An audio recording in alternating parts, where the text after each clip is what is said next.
안녕하십니까. 책 읽는 사자입니다. 여러분, 오늘은 젊은이들의 탈종교화에 대해서 이야기를 나눠보려고 합니다. 어떤 분께서 이거의 주제를 이제 관련해서 찍은 영상이 있다. 한번 확인해 보시라고 해가지고 제가 보니까 이건 기독교인들도 좀 심도 있게 생각을 해봐야 될 문제다라는 생각이 들어서 여러분께 소개를 해드리거든요. 이게 어디에서 나온 조사냐면 한국갤럽조사연구소에서 나온 조사 내용입니다. 2021년에 나온 거거든요. 2021년에 나왔는데, 즉 20대 중에서 난 종교를 갖고 있다. 난 기독교다. 이게 아니고, 대표적으로 기독교, 불교, 천주교, 이게 이제 3대 종교라고 하면 나는 이 3대 종교 중에 어느 것이라도 여하간 난 종교인이다라고 하는 사람들이 10명 중에 2명밖에 안 된다. 정확한 퍼센티지는 22%라고 나왔어요. 이게 19살 이상 성인 1,500명을 대상으로 이제 조사한 결과인데 20대는 그러니까 종교인이 20%밖에 안 되고 무종교인이 80%, 30대는 좀 높습니다. 30대는 30%가 종교인입니다. 그러니까 70%는 무종교라는 얘기죠. 그래서 사람들이 종교를 갖지 않는 이유는 뭐냐 이렇게 물어보니까 비종교인 중에 무려 54%가 관심이 없어서라고 답했다고 합니다.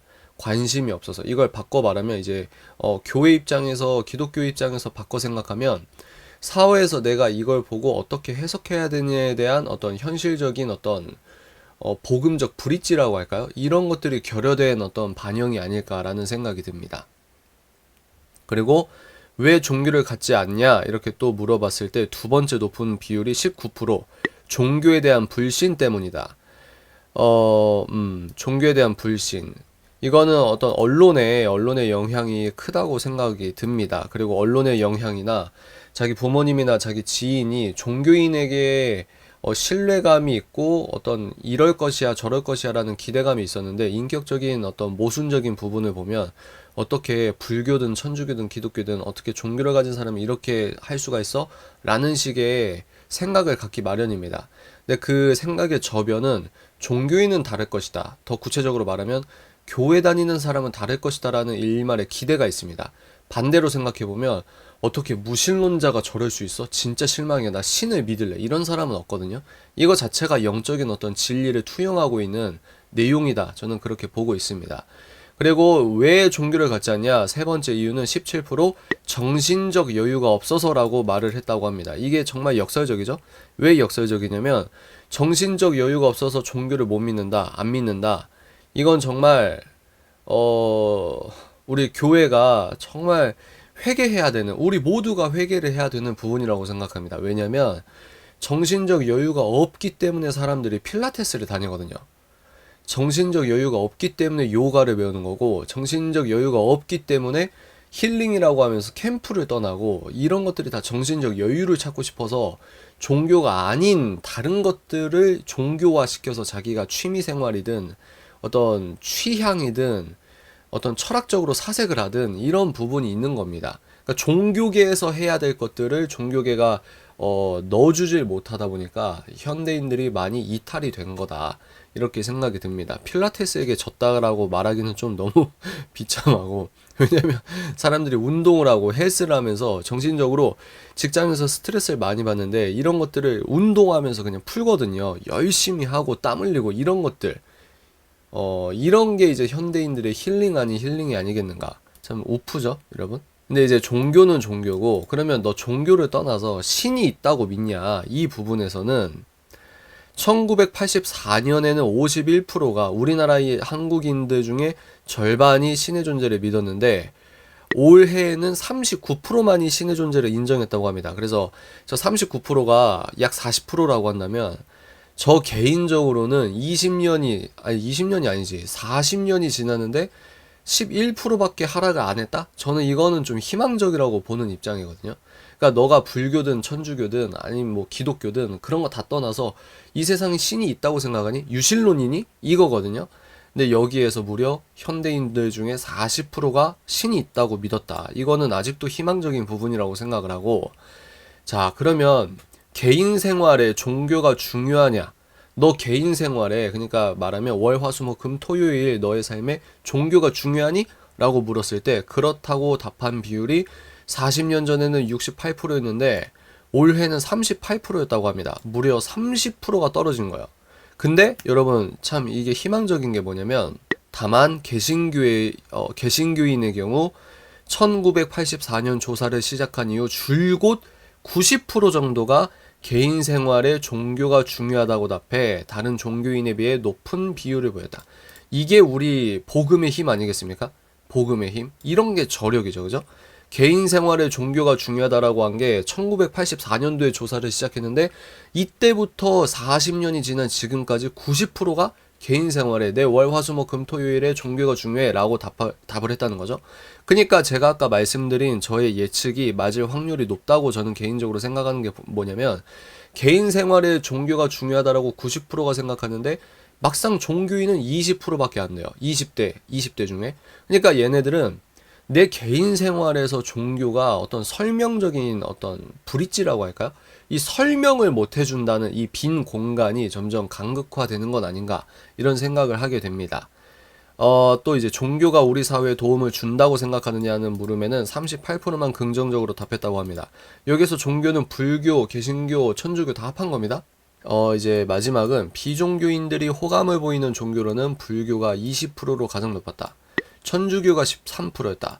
개신교는 6%에 그쳤다. 이게 제가 말한 코로나 여파의 악영향이라고 생각합니다. 이런 것들은 이제 언론에 대한 속성을 좀 공부하시면은 좀 그냥 대놓고 개신교가 나빴어 뭐 이렇게 생각하시기보다는 이런 흐름이 있구나. 기독교가 좀 억울할 만하구나. 이런 식으로도 생각이 될 것 같긴 합니다. 근데 여하간 어찌됐건 호감을 보이는 종교로서는 개신교가 6%에 그쳤다. 6%.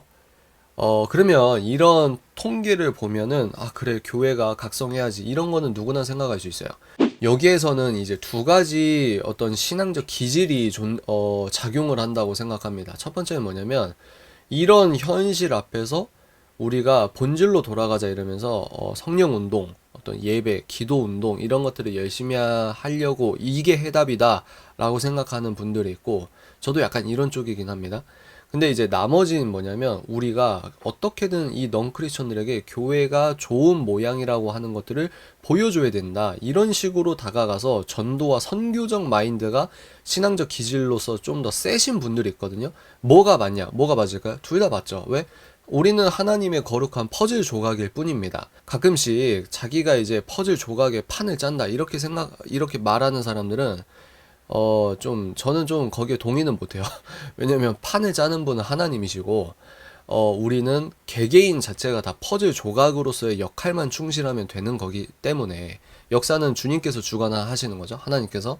그런 의미에서, 내가 신앙적 기질로서 본질에 충실해야지 이러면서 교회 안에 있는 청년들에게 집중해서, 훈련하고, 성령 충만하고, 이게 곧 전도의 비결이야 라고 생각하는 사람이 있는 반면에, 우리가 일단은 넌크리스천들이 교회에 자주 오게 해야지라고 하면서 교회에서 연주회라거나 뭐 공연을 한다거나 뭐 연예인을 부른다거나 아니면 또 이제 극단적이라고 생각은 하긴 하지만 교회 헬스클럽을 만들거나 뭐 이런 그런 기질이 있는 것 같습니다. 전 개인적으로 이제 전자의 경우가 맞다고 보는데 왜냐면 그렇게 해서 교회에 이제 친화력을 갖고 온다고 하더라도 결국은 하나님의 은혜로서 예수 그리스도를 받아들이는 건 인간의 노력이 아니기 때문에 우리가 뭐라고 해야 되지? 세상 상식이나 세상 친화력에 너무 집중하다 보면 그렇게 해서 양적 증가가 일어났다 하더라도 그거에 대한 어떤 복음적 영향력이 그렇게 클까? 전 그런 거에 좀 회의적인 생각이 있거든요.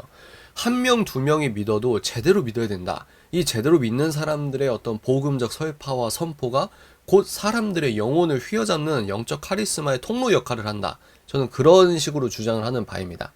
그래서 왜 이런 얘기를 하냐면 기독교인들이 이 10명 중에 2명만 종교가 있다. 개신교도 아니고 종교가 있다고 하는 사람이 2명밖에 안 되는데 교회 입장에서 어떤 식으로 이거를 해결을 해 나가야 될까? 저보다 훌륭한 목사님들이 많이 공부를 하시고 연구를 하시고 도전을 하신다고 생각을 하지만 저는 여기에서 핵심적으로 우리가 생각해야 될 게 뭐냐면 서론에 말씀드렸듯이 젊은이들이 종교가 어떤 역할을 하는지 모른다. 당연하다. 그러면 뭐냐? 종교인들이, 개신교인들이 이 사회 현상에 대해서, 그리고 오늘 이 시대에 너의 학교에서, 그리고 직장에서, 너의 집에서 어떻게 살아야 되는지에 대해서 복음적 세계관에 의거해 방법론을 좀 선포를 해줘야 된다. 저는 이렇게 생각을 하거든요. 그러니까 내 실생활에 필요 없다고 생각하는 게 굉장히 역설이잖아요. 왜냐면 우리는 신앙생활 이러는데 그 말이 뭐냐? 신앙이 생활이고 생활이 신앙이다. 그러니까 90% 이상 내 삶에서 중요하다 이렇게 얘기를 했다고 하잖아요. 근데 중요하다고 생각하는데 그러니까 어떻게 해야 돼? 라고 했을 땐 피상적으로 말씀 보면 돼. 기도하면 돼. 찬양하고 예배 빠지지 않으면 돼. 누가 그걸 모른다냐는 거죠. 그걸 누가 모르겠습니까? 그러니까 예배 생활하고 말씀 보는데 이 생활에서 나는 그러니까 그게 뭐냐고라고 계속 반복해서 질문을 하는데 교계에서 말씀해 주시는 어떤 대답이라고 할까요? 교회의 대답이 너무 어떤 현실과 동떨어진 부분. 그러면 여기에서 또 갈려요. 그러면 교회가 타협을 하라는 거냐? 교회는 말씀을 선포하는 것이다. 맞습니다. 말씀을 선포해야죠. 그리고 이렇게 주창하는 분도 있습니다. 교회의 복음의 진액적인 선포가 강하게 있으면은 그 복음의 힘을, 보혈의 힘을 얻고 일주일을 살아갈 수 있는 힘을 공급받는다. 이것도 맞아요. 이런 의미에선 교회에서 복음을 제대로 선포를 해야죠. 그러니까 우리가 하나를 포기하고 하나를 선택해야 된다. 이 개념보다는 옛날엔 공과 공부 뭐 이런 게 있었잖아요. 그런 것처럼 교회의 양 날개라고 할까요? 기독교 변증. 제가 벌써 2년 전인가? 작년에 총선 이제 이후에 제가 그 다음에 나아가야 될 어떤 핵심 기조가 기독교 변증이라고 생각한다라고 이렇게 했던 내용이 있거든요. 그것처럼 교회가 복음을 선포하는 것 플러스 이 청년들에게 기독교 변증적인 지식을 교육시켜야 된다. 그러니까 교리 충만, 신학 충만이 되겠죠. 내가 믿고 있는 이 복음이 무엇인가에 대해서 요즘 애들은 1시간도 못 앉아 있어요. 유튜브 3분짜리도 길다고, 10분짜리도 길다고 해요. 이런 세상 눈치 보는 게 아니라 일단 우리가 이게 복음이야라고 하는 뼈대, 기독교 어떤 교리적인 뼈대, 그리고 신이 왜 있다고 생각하는지에 대한 21세기의 변증적인 요소들을 적극적으로 말을 해주면 신이 있구나. 월, 화, 수, 목, 금, 토일 신이 있구나가 이제 영역 주권론으로 자연스럽게 넘어간다고 생각합니다. 신이 계시다면 내 연애도 바뀌어야 되는구나. 신이 계시다면 직장 생활은 어떻게 해야 될까? 이런 끊어졌던 생각의 고리들이 연결되는 것부터 질적인 부흥의 시작이 아닌가. 저는 그렇게 생각이 듭니다. 그래서 이게 저의 말뿐만 아니라 제가 동감했던 내용이 있는데 이거 보십시오. 이게 뭐냐? 지성적 회심이라는 책입니다. 알리스터 맥그레스의 지성적 회심인데 혹시 이공계열이나 과학을 사랑하는 지식인인데 내가 논리적으로 도저히 납득이 안 가서 하나님을 못 믿겠다 이런 분들은 이 책 한번 읽어보시면 돼요. 근데 이 알리스터 맥그레스도 뭐라고 설파하냐면 지금은 중요한 게 기독교 변증이다. 그리고 다른 책을 보면 기독교 변증 중에서도 이야기 변증이 중요하다. 이제 논리와 이성으로는 무신론이든 기독교든 하나님을 완벽하게 입증하는 것, 하나님의 부재를 완벽하게 입증하는 건 기독교나 무신론이나 둘 다 불가능하다. 이 논리적으로요. 논리적인 차원에서 입증이 불가하다는 거예요. 논리적 차원에서. 그렇기 때문에 우리는 이제 무신론도 마찬가지고 이런 의미에서 무신론도 종교죠. 종교. 왜? 신이 없다는 걸 완벽하게 입증하는 게 불가능합니다. 여하간 그래서 리처드 도킨슨, 아직도 한국은 리처드 도킨슨이 무슨 신처럼 군림하는데 리처드 도킨슨의 과학적인 어떤 빈틈은 이미 한 20년 전에 10년 전에 존 레녹스나 이 알리스터 맥그레스나 이런 사람들을 통해서 논파가 된 부분입니다. 그러니까 이런 것들의 흐름을 좀 공부하시면 참 재밌거든요. 여하간 그래서 이 신학자분도 알리스터 맥그레스도 기독교 변증을 주창하고 거기에서 뭡니까? 논리와 이성이 당연히 갖춰져야겠지만 이제 이야기 변증으로 가야 된다. 우리 인생을 설명할 수 있는 메가 서사, 메가 내러티브를 설명을 해줘야 된다. 그런 식으로 변증해야 된다. 이러고 그 팀 켈러 목사님의 팀 켈러 목사님이 그 세미나 한 거 있거든요. 거기에서도 뭐라고 하냐면 이 시대, 포스트 모더니스트들의 시대에서는 복음을 이렇게 저렇게 전해야 된다 이러면서 용어부터, 단어부터 친절하게 그 사람들이 이해하게끔 바꿔줘야 된다. 이거 자체가 변증적인 시도라고 봅니다. 용어를 어떻게 바꿔, 핵심적인 교리를 그런 단어를 어떻게 바꿔 이렇게 얘기하는데 알리스터 맥그레스 목사님도 뭐라고 설명하냐면 구원, 뭐 속죄 이런 단어를 안 쓴단 말이에요. 이 단어를 버리자는 게 아니고 이 단어가 갖고 있는 뜻을 현대인들이 쓰는 용어적인 수준으로 바꿔서 변환해서 설명해 준다. 이게 변증적인 노력이거든요. 청자 입장에서 생각을 하는 거죠. 복음을 타협하라는 게 아니라 사도 바울이 유대인들은 기적을 좋아하니까 구약부터 변증을 들어가고 또 아테네 사람들은 지식을 좋아하니까 얘네들 논법으로 이제 인문학적으로 설교를 하고 이런 것들처럼 청자 위주의 변하지 않는 복음을 전하기 위해 변하지 않는 복음을 담는 그릇을 청자 위주로 바꿔가는 노력, 이것도 유의미한 부분이라고 생각을 합니다. 이것처럼 우리가 이제 이야기 변증적인 요소로서 우리 실생활에 내가 왜 이렇게 살아야 되는지에 대한 설명에 집중을 해서 복음 선포 따로 옛날에 2부 때 공과 교육을 아주 열심히 하셨던 것처럼 이런 교육이 있어야 되지 않냐. 동영상 안 만들어도 된다. 이제 마스크 벗고 다시 교회에서 만나면 앉아서 1시간이고 2시간이고 알려주는 겁니다. 우리가 사람 눈치 보다가 하물며 2단도 억지로 앉혀놓고 3시간, 4시간 막 감금하듯이 그렇게 한다고 하잖아요. 근데 거기에서 애들이 그냥 돌아버리는 겁니다. 이해가 되시죠? 그러니까 우리가 너무 사람 눈치를 보는 게 아니라 일단 옳은 정보를 효과적으로 제대로 선포를 해야 된다. 뭐 이런 거. 그래서 마지막으로 제가 겪은 어떤 일화 하나만 소개하고 마무리를 할 텐데, 분당에 되게 유명한 교회예요. 분당에서 하여튼 근데 이제 그 교회에서 이제 청년부 회장님이 저를 불러주셨더라고요. 알고 보니. 그러니까 청년부 회장님이 거기 청년부 담당 목사님께 얘기를 한 거죠. 거의 그런 식으로 저를 부르거든요. 근데 제가 청년들이 한 200여 명 정도 있어서 톤 조절을 했습니다. 제가 톤 조절 안 하는 것 같아도 나름대로 그 공기와 이런 느낌 보고 알아서 합니다. 근데 끝나고 나서 물론 저를 싫어하는 사람도 있겠지만 이제 그 저를 불러주신 그 청년분을 포함해서 좋았다. 근데 그분은 저의 영상을 오랫동안 챙겨 보신 분이었어요. 근데 아쉬워하는 게 뭐냐면 좀 더 세게 해주셔서 세게 해주셨으면 좋았을 텐데 라는 식으로 이야기를 하셨습니다. 그리고 이제 들리는 이제 복도에서 청년분들 피드백을 이렇게 들어보면 아내랑 제가 들어봤을 때 아닐 수도 있겠지만 좀 잘 들었다고 여겨질 만큼의 피드백을 저희가 들었다고 생각을 하거든요. 근데 저랑 아내가 이 청년들이 느꼈던 피드백과 이 목사님이 약간 우려하는 것처럼 보이는 어떤 뉘앙스를 느꼈습니다. 이 두 집단 사이에 간극이 존재한다는 거죠. 목사님은 애들이 이 책임사자가 그러니까 무슨 데이트하는 방법, 그러니까 소위 말해서 좀 세다는 거죠. 한마디로 너무 셌다는 거죠. 진액적이고 뭐 지금 애들이 알 거 다 아는 나이인데 너무 너무 꼰대다. 저거는 너무 꼰대다. 제가 하는 말이 틀린 건 아닌데 뭔가 좀 걱정하는 것들에 뭔가 당황한 것 같은 그런 느낌이 들었거든요.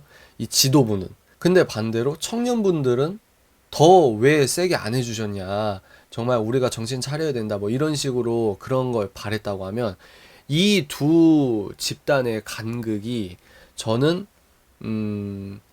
지금 교회가 놓치고 있는 하나의 중요한 어떤 상징이 아닐까라는 생각을 했었습니다. 이 탈종교 얘기하다가 너무 많이 왔네요. 여하간 여러분 그렇습니다. 오늘 말이 너무 많았는데 그냥 저는 그런 생각을 가졌다 이거죠. 그런 생각을 가졌다. 청년들은 좋아하지만 어른들은 걱정한다. 이게 뭐가 안 맞는 거거든요. 쉽게 말하면 그겁니다. 청년들이 원하는 건 더 복음의 진한 이야기인데 오히려 말씀을 선포하고 교회 프로그램을 운영하는 어떤 경영진이라고 표현하면 좀 너무 그런데 이게 사회적 용어로 치환해서 설명하겠습니다. 이 경영진 쪽에서는 소비자? 말하면 너무 세속적인데? 이 청년들은 보혈의 진한 내용을 선포해주길 원하면 이쪽에서는 너무 진하면 좀 그래 이러면서 물을 자꾸 탄다는 거죠. 이게 교회의 어떤 현대화, 우리 현대인에 맞는 어떤 복음 생활, 이런 식으로 생각하는지 모르겠지만, 물론, 일반화의 오류를 범하면 안 됩니다. 일반의 오류를 범하면 안 되고, 세속적인 청년들도 굉장히 교회 안에 많이 있습니다. 제가 그걸 몰라서 하는 소리가 아니고, 하여튼 그렇죠. 여러분, 말이 너무 많았습니다. 오늘은 여기까지고요. 제가 다른 영상들 찍을 게 너무 많은데 부지런히 찍어서 올려보도록 하겠습니다. 지금까지 정보 다음 통찰 인사이트 텔러 책 읽는 사제였습니다. 뿅!